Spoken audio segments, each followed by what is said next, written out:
Amen. Adorable Père, dans le nom puissant de Jésus, nous te disons merci d'avoir nous rassemblés encore ce soir, à ce moment, pour nous bénir à travers ta parole. Et je demande que tu m'utilises ce soir pour bénir ton peuple au nom puissant de Jésus. Merci, Papa, parce que j'ai la ferme conviction que la parole va sortir avec toutes tes bénédictions sur chacun de nous. Et dès que nous l'écoutons, nous serions guéris, libérés de tout esprit d'oppression. Merci. Au nom puissant de Jésus, nous avons prié. Amen. Amen, amen. Nous bénissons le nom de l'Éternel une fois encore ce soir, bien-aimés dans le Seigneur. Que le nom de l'Éternel soit vraiment glorifié dans notre vie et partout dans le monde entier. Alors, le Seigneur nous a inspiré sur un thème, pourquoi le divorce, et nous sommes en train d'analyser, de regarder cela, parce que aujourd'hui, nous voyons que surtout le milieu chrétien, le divorce est vraiment beaucoup et cela détruit beaucoup de choses. Cela n'honore pas Dieu, ce n'est pas la volonté de Dieu. Vous voyez, donc c'est ça. Donc il faut que les enfants de Dieu prennent conscience, il faut qu'ils rentrent en eux-mêmes, il faut que les choses s'arrangent pour la gloire de Dieu. Donc vous voyez, donc c'est ça, bien-aimé dans le Seigneur. Et si il y a ce problème aujourd'hui dans notre vie, s'il y a ce problème dans l'entourage, surtout dans le milieu chrétien, c'est un problème de base. C'est un problème de base. La base, comment le foyer, le base de ce foyer est conçu, comment cette base a été posée. C'est ça le problème.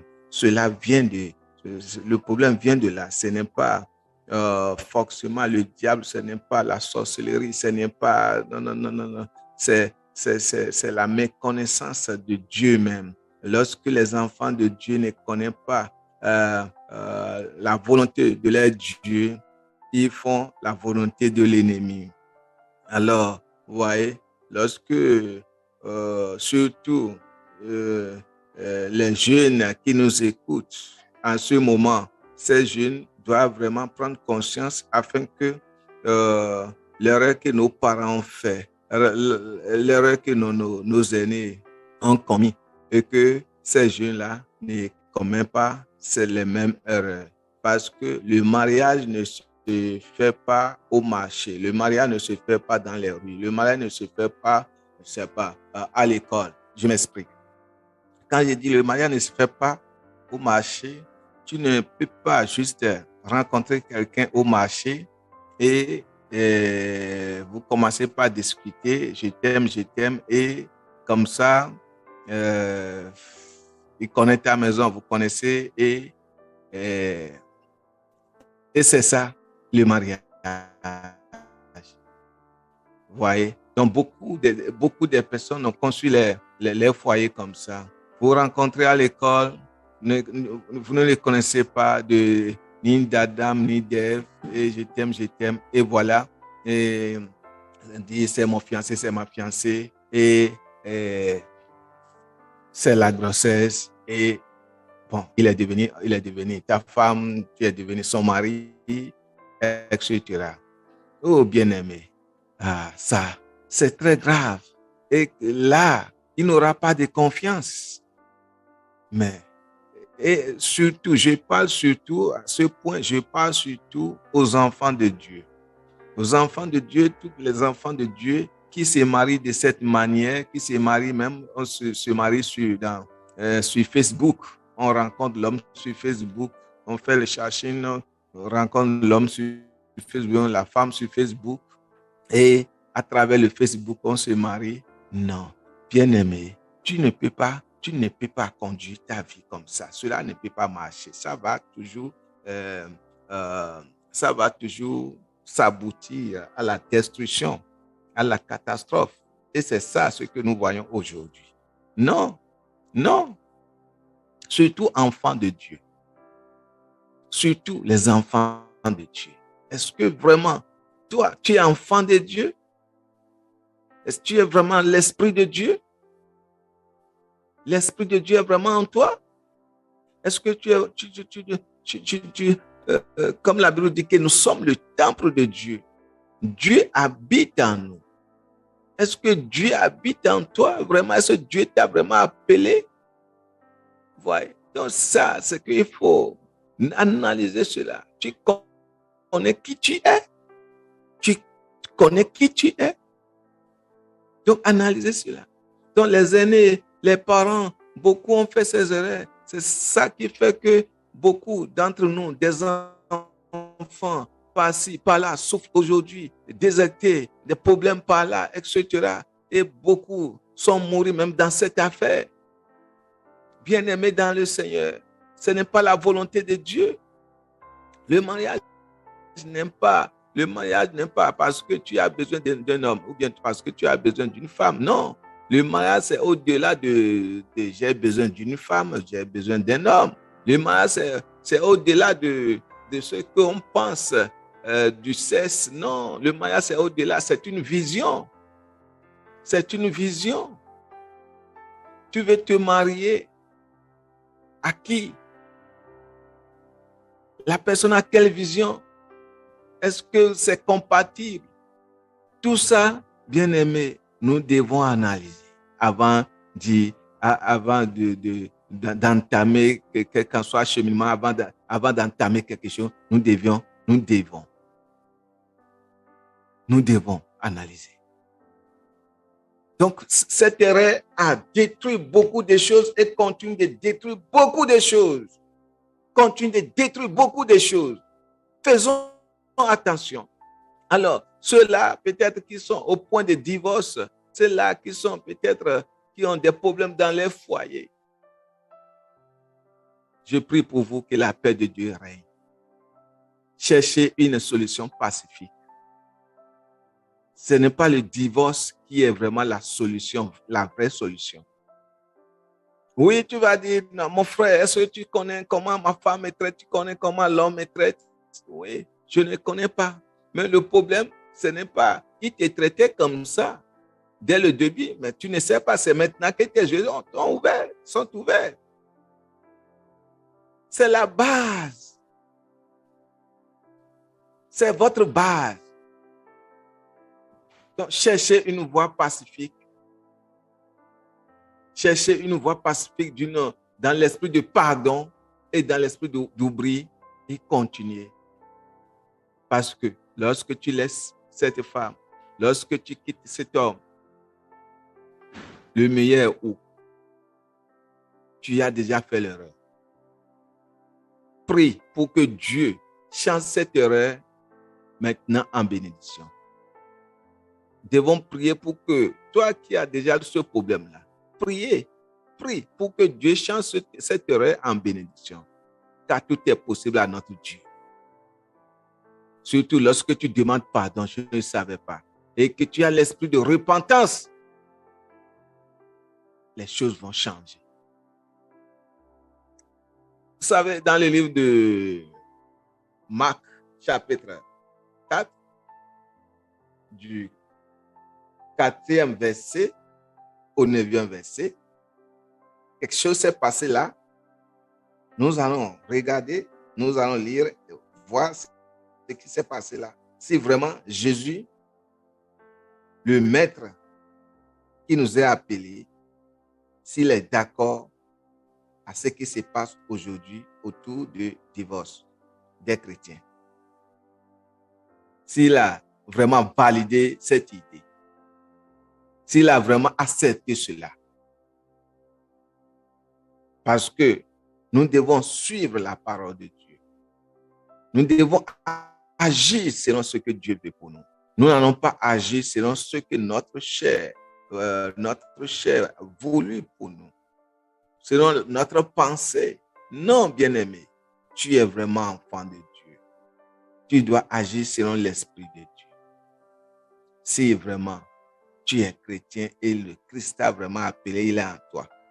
Là, Marc chapitre 10, du 4e au 9e verset, je lis au nom de Jésus. Moïse, dit-il, a permis d'écrire une lettre de divorce et de répudier.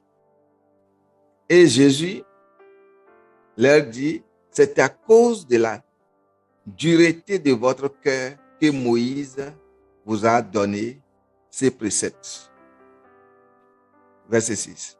Mais au commencement de la création, Dieu fit l'homme et la femme. Verset 7. C'est pourquoi l'homme quittera son père et sa mère et s'attachera à sa femme. Verset 8. Et les deux deviendront une seule chair. Ainsi, ils ne sont plus deux, mais ils sont une seule chair. Verset 9. Que l'homme donc ne sait pas ce que Dieu a joint. Voyez. Que l'homme donc ne sait pas ce que Dieu a joint. Maintenant, le verset 6, je crois, en train de nous dire quelque chose. Le verset 5 est en train de nous dire quelque chose là. Il dit, Jésus leur dit, c'est à cause de la dureté de votre cœur que Moïse vous a donné cette précepte. Parce que dit, lorsque vous voulez répudier une femme, il faut lui écrire une lettre, il faut lui donner un testament de divorce. C'était dans la loi. Il faut lui donner testament de la loi. Maintenant, toi, Jésus, que dis-tu? Voilà, je voudrais répudier ma femme. Jésus a refusé.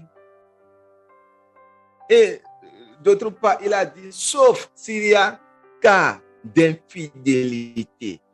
Même lorsqu'il a dit cela, il a dit, même s'il y a cas d'infidélité, tu peux regarder dedans. Sauf s'il y a cas d'infidélité, mais tu peux regarder dedans. Pourquoi? Parce que le divorce, ce n'est pas ça la solution. Parce que divorce, quand vous parlez de divorce maintenant, c'est un prix, toi et l'homme. Peut-être vous avez déjà fait des enfants.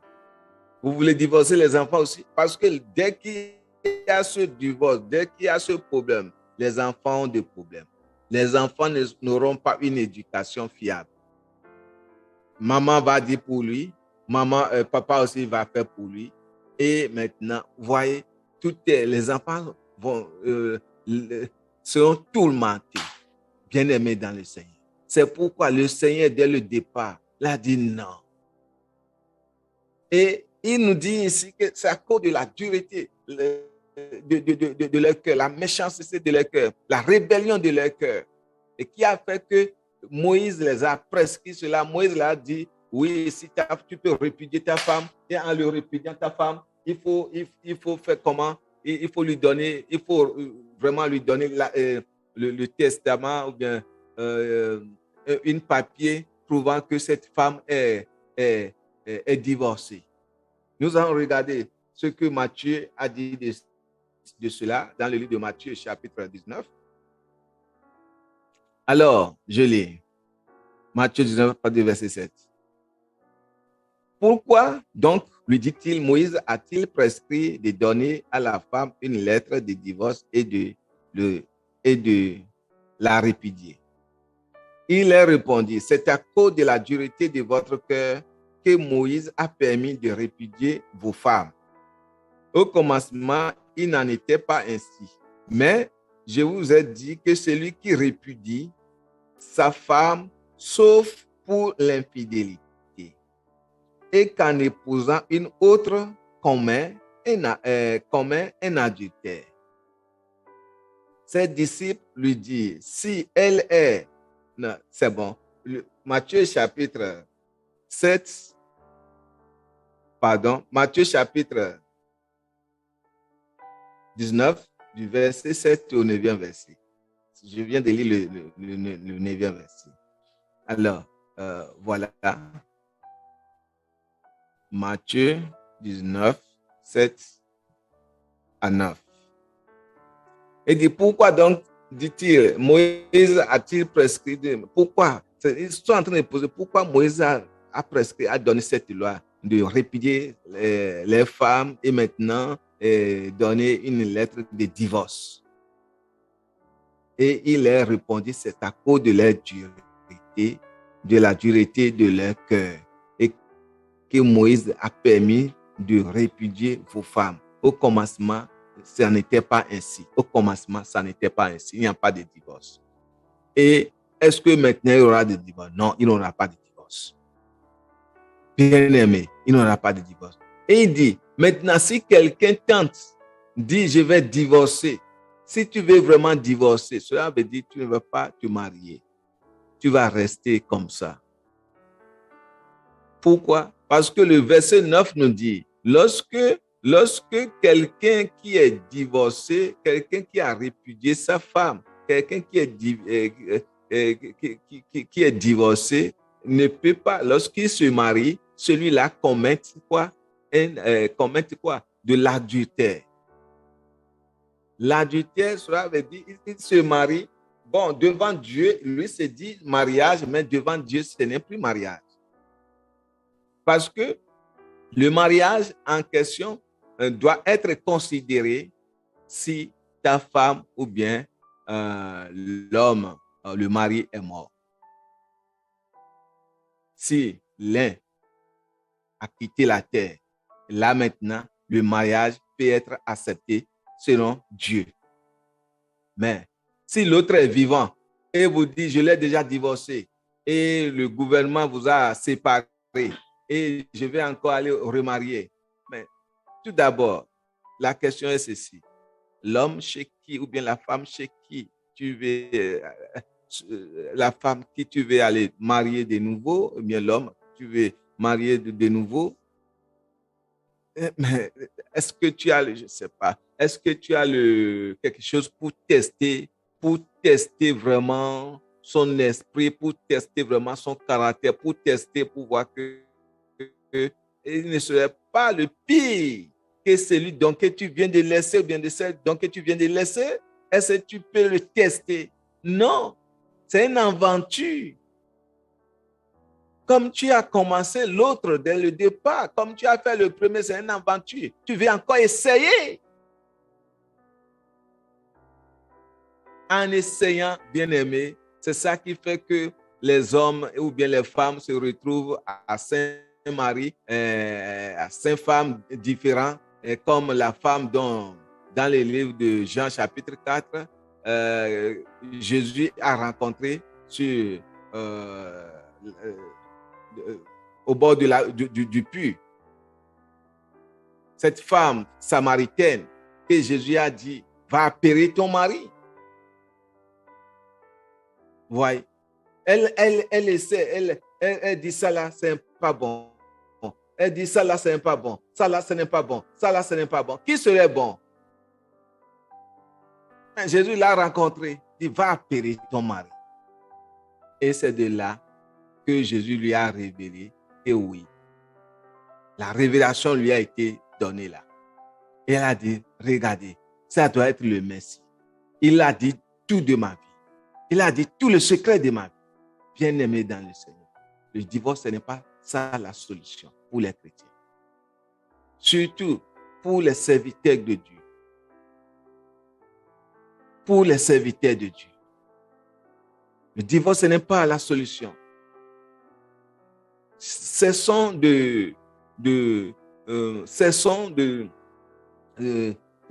d'agir à la manière charnelle.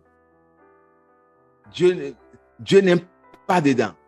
Vous savez, la Bible dit que Dieu a dit, je vous ai appelé, et tel qu'il est saint, nous devons aussi l'être saint. Notre sainteté est très importante. Et lorsque le mariage n'a pas vraiment conçu sur la sainteté de Dieu, sur la personnalité de Dieu, dans le futur, dans l'avenir, dans les jours à venir, dans les années à venir, ça amène des problèmes de divorce, ça amène tout genre de problèmes. Il y a tellement de malcompréhension. L'Esprit de Dieu n'est plus dans le foyer, etc. Parce que vous avez commencé, charnellement votre relation. Vous avez commencé charnellement votre foyer. Vous avez commencé charnellement cela. Et c'est ça qui fait le problème de beaucoup d'hommes et beaucoup de femmes mariées aujourd'hui. Parmi ces personnes, il y a, vous avez déjà fait premier enfant, deuxième enfant, mais la femme ne connaît pas, ta femme ne connaît pas tes parents, l'homme aussi ne connaît pas les parents de la femme, etc. Et on ne sait pas quel divers c'est que comment vous êtes mariés. Et à part cela, toi qui te dis chrétien, le pasteur ne sait pas même comment tu vis vraiment, comment tu t'es marié, etc. Et déjà, tu es déjà dit que né de nouveau dans une église évangélique et pris avec les frères et sœurs et rentrer dans des trucs comme ça, etc. Sans l'église, sans l'avis de ton pasteur, c'est une erreur qui détruit. Tu n'as pas un conseiller. C'est une erreur qui détruit. C'est une erreur qui détruit. Maintenant, toi qui es en train de nous écouter aujourd'hui, peut-être nouveau chrétien, toi peut-être ancien chrétien, qui est en train de nous écouter, mais que le Seigneur passe par ce canal pour t'enseigner, pour te révéler que là, maintenant, je ne dois pas aussi faire ce genre de bêtises. Je ne dois pas aussi vivre ce genre de vie. Je ne dois pas aussi construire mon foyer comme ça. Le foyer ne s'arrête pas au sexe. Le foyer ne s'arrête pas de faire les enfants. C'est une vision. C'est une vision. Entre vous deux, vous avez quelle vision? Est-ce que la vision est compatible? Et cette vision doit se baser sur la parole de Dieu. Cette vision doit... Dieu doit être au centre de votre vision et de votre foyer. Et ainsi, vous aurez vraiment, bien aimé, un foyer stable. Vous aurez vraiment un foyer béni. Mais si, juste parce que tu vois ton âge en train d'évoluer, aucun homme ne t'approche pas, ou bien tu vois que juste tu as besoin d'une femme, ou bien tu as besoin de l'homme, etc. Et tu t'es précipité dedans, bien aimé, il n'y aura pas de confiance. Il y aura du soupçon. Hey, pourquoi tu es arrivé tard? Pourquoi tu es arrivé à la maison tard? Oui, tu quittes. Tu finis à 18h, non? Au service, tu finis à 18h, non? Maintenant, il est 20h. Il est 21h. C'est des soupçons. Des petits soupçons. Des petits soupçons. Ça peut être vrai. Ça peut être faux. Et c'est ça qui amène tant de problèmes. Pourquoi? Parce que nous sommes, la vision n'était pas conçue à la base spirituelle. Premier Pierre. Premier Pierre. 1. Premier Pierre. Chapitre 1. Nous allons regarder ce que la parole de Dieu dit là. Versets 15 et 16. Je nous lis au nom de Jésus. Voilà ce qu'il dit ici. Il dit, mais puisque celui qui vous est appelé est saint, vous aussi soyez saints dans toute votre conduite, selon ce qu'il est écrit. Vous serez saints car je suis saint. C'est ce que Dieu dit et c'est ce que Dieu demande à chacun de nous qui sont ses enfants, à chacun de nous. Parce que Dieu qui nous a appelés, c'est un Dieu saint. Nous ne devons pas nous amuser avec nos corps. Nous ne devons pas vendre nos corps. Nous ne devons pas livrer nos corps gratuitement. Notre corps doit être protégé. Notre sexe doit être protégé jusqu'au jour du mariage. Et dans le mariage, le seul personne qui a droit, bien aimé dans le Seigneur, dans le mariage, la seule personne qui a droit à notre sexe, à votre sexe, c'est votre mari ou votre femme. Et c'est pourquoi Paul a dit quelque part dans les Écritures que l'homme ne doit pas refuser ce qui est pour la femme. En parlant du mariage, parlant du foyer, l'homme ne sait que la femme ne doit pas aussi refuser l'homme. En ce moment-là, en ce moment d'intimité, donc la femme ne doit pas dire non ou bien l'homme ne doit pas dire non. Parce que à partir de ce moment, quand on parle du foyer, le corps de l'homme appartient à la femme, le corps de la femme appartient à l'homme. Il n'y a pas de je suis fatigué, j'ai si, non. Paul a dit non. À moins que elle a dit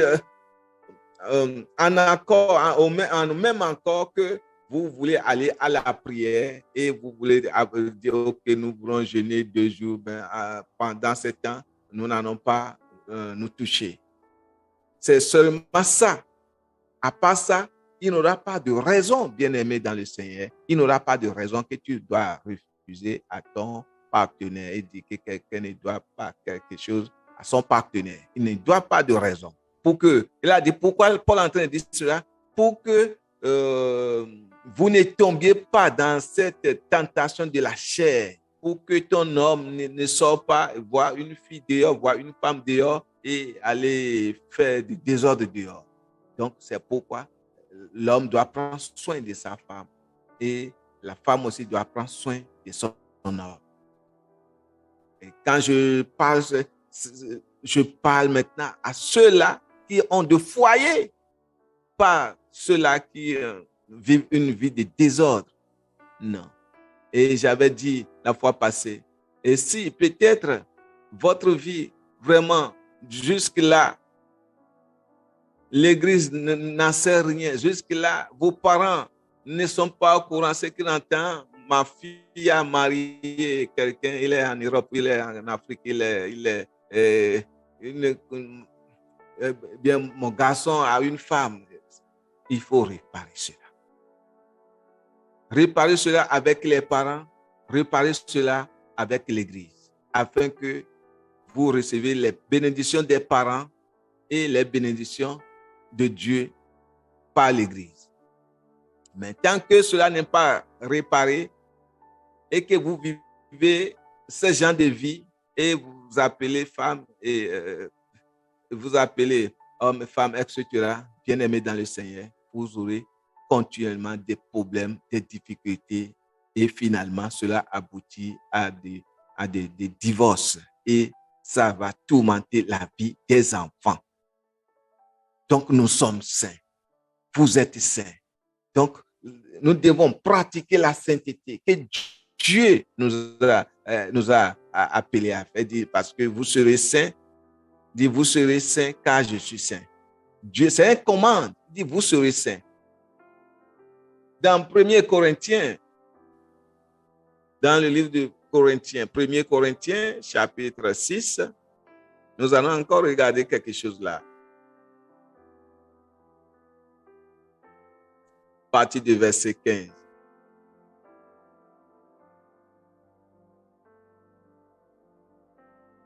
À partir du verset 15. Amen. Alors, il dit, ne savez-vous pas que vos corps sont des membres de Christ? C'est une question, bien-aimé dans le Seigneur. Bien-aimé dans le Seigneur, qui dit, je suis chrétien, je suis né de nouveau, je suis pour Christ. 100%. Mais dans cette situation matrimoniale, vraiment ça ne va pas. Regarde la base. Comment tu as commencé. Regarde encore là, comment tu as commencé. Et demande pardon à Dieu. Ne savez-vous pas que vos corps sont des membres de Christ? Et il continue, prendrai-je donc les membres de Christ pour en faire les membres d'une prostituée? C'est une question. Vous savez, quand on parle de prostituées ici, ce n'est pas des prostituées qui vendent les corps. On ne parle pas de ce genre de personnes. Mais la prostituée, c'est celui, Dieu t'a appelé, tu devais être saint. Ton corps appartient à Dieu. Si tu n'es pas marié, c'est que ton corps appartient à Dieu. La sainteté doit être vraiment de mise dans ta vie. C'est une obligation, bien-aimé dans le Seigneur. Et maintenant, tu ne l'as pas fait et tu as commencé par faire des désordres avec ton corps. Alors que Dieu qui a incarné ce corps, Dieu qui est en toi, l'Esprit de Dieu qui est en toi, et tu as osé prendre l'Esprit de Dieu en toi, aller coucher avec celle ou celui qui n'est pas officiellement devant Dieu, devant les hommes. Coucher avec celui-là. Là, c'est une prostitution. C'est une prostitution qui va te détruire sur le plan spirituel d'abord. Qui va prendre toutes tes bénédictions, toutes tes grâces. Parce que tu ne connais pas l'homme, tu ne connais pas la femme. Tu ne sais pas de quel esprit qui est en train de les conduire. Tu ne sais pas de quel esprit est en train de conduire cet homme. Et lorsque cet homme est de l'esprit de monde magicien, s'il est de l'esprit de monde vraiment, de monde obscur, bien-aimé, par cet acte, il va absorber toutes tes bénédictions. Il va te soustraire toutes tes bénédictions. Et tu deviens fille. Parfois même, cet acte, il ne va pas même te marier. Et parce que tu es pressé et tu es rentré dans ce genre de trucs. Et comme ça, ta vie, tu deviendras vagabonde sur la terre, en train d'errer.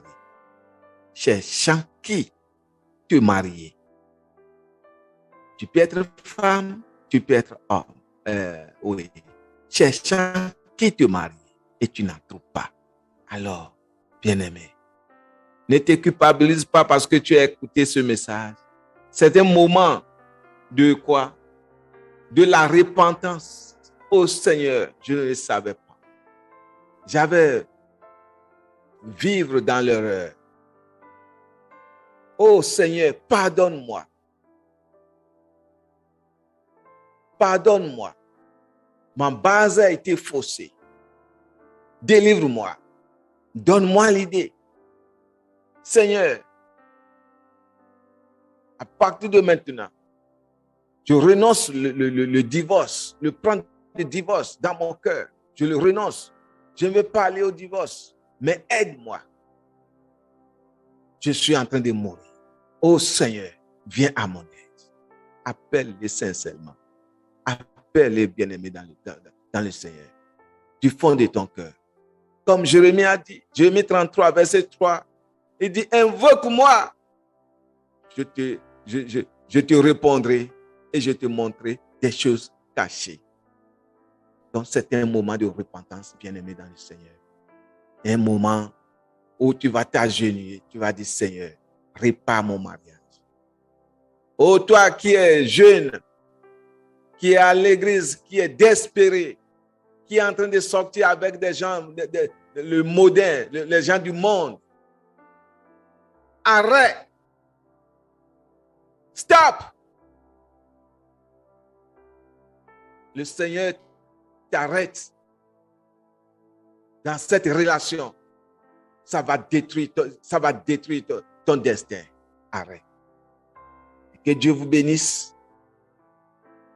Que la grâce de Dieu soit sur chacun de vous qui est vraiment connecté, qui a vraiment des problèmes de foyer ou qui a vraiment des problèmes vraiment bien jeune, qui a des problèmes sentimentaux.